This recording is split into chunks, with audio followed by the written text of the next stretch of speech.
चलतु देखा आज प्रवासी भारतीय दिवस उपरे रचना ओडिया रचना किपरि लेखा जीवो।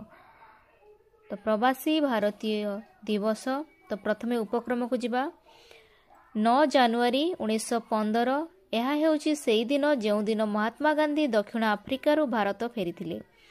एही दिन को आमे प्रवासी भारतीय दिवस रूप में पालन करि आसुछु। प्रथम थर पई 2003 मसीह नुआ दिल्ली ठारे प्रवासी भारतीय दिवस पालन करा जायतिला। भारतर विकास रे प्रवासी भारतीय अवदान को स्वीकृति प्रदान करने यही समारोहर मूल लक्ष्य। यहाँ पर द्वितीय पॉइंट को आसियो महत्व। प्रवासी भारतीय दिवसर मूल लक्ष्य हेउची प्रवासी माननकु एकत्र करिबा। एहा सेमानंक पई एक सुजोग। एहा द्वारा सेमाने निजर मूल सहित संजोग होई परिबे, चिंताधारार आदान प्रदान करि परिबे एवं देश सहित सेमानकर संपर्क को मजबूत करि परिबे। ता परवर्ती पॉइंट होची भारतीय अवदानर उत्सव। विभिन्न क्षेत्र रे भारतीय प्रवासी मानक अवदान को चिन्हिबा उत्सवर मूल ध्यान। एही अवदान गुड़िक व्यवसाय एवं अर्थ ठारू शिक्षा, औषध, प्रजुक्ति विद्या एवं सामाजिक कार्य पर्यंत होई पारे। भारतर ग्लोबल स्तर वृद्धि एवं एहार कोमल शक्ति वृद्धि रे भारतीय प्रवासी माने एक गुरुत्वपूर्ण भूमिका ग्रहण करिसंती।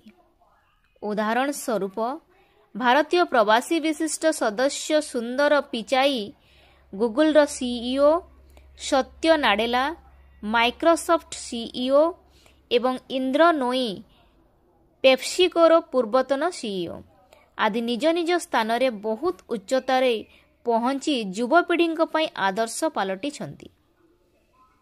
परवर्ती पॉइंट होची सरकारी योगदान एवं नीतिगत पदक्षेप। प्रवासी भारतीय दिवस भारत सरकार द्वारा संभव हेबा सेमानक समस्यार समाधान एवं सेमानक परामर्श उपरे ध्यान देवा पई एक गुरुत्वपूर्ण सुजोग भावरे कार्य करिथाय।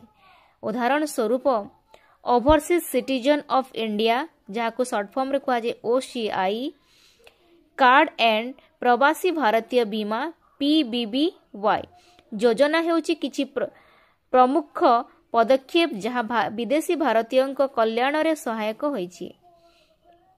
भारत सरकार एही उत्सव को व्यवहार करी नूतन नीति व्यावसायिक सुजोग विषय रे प्रवासी माननकु सूचना देउछंती जहाँ सेमानंकु भारत रे पुंजी विनियोग करिबाकू तथा देशर अभिवृद्धि रे सहायक हेबो।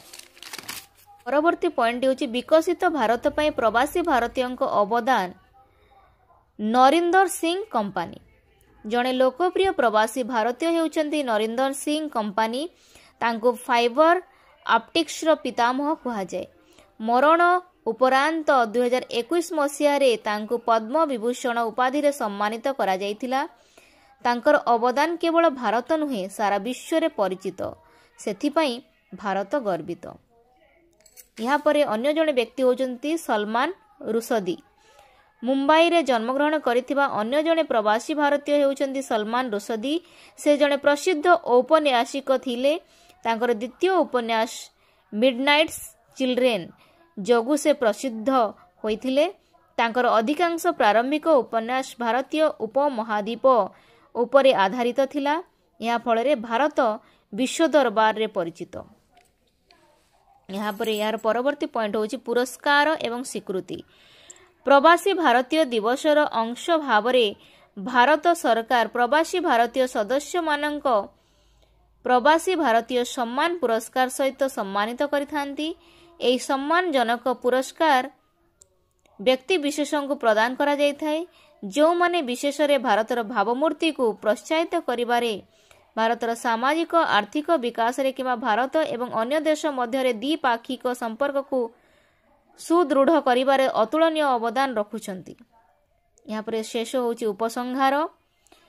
प्रवासी भारतीय दिवस केवल एक उत्सव नुहे, यह समग्र विश्व रे भारत एवं यार नागरिकक मध्य बंधनर प्रतिफलन।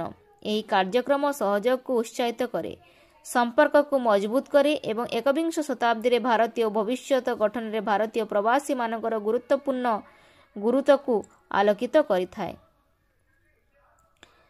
तो यही रचनाटी को जो आम भारतीय प्रवासी भारतीय दिवस उपलक्षे लेखिबो जहाँ लेखिबारे सहायक हेबो। जदि भल लगी वीडियोटी निश्चित भाव लाइक एवं सब्सक्राइब करिबो। धन्यवाद।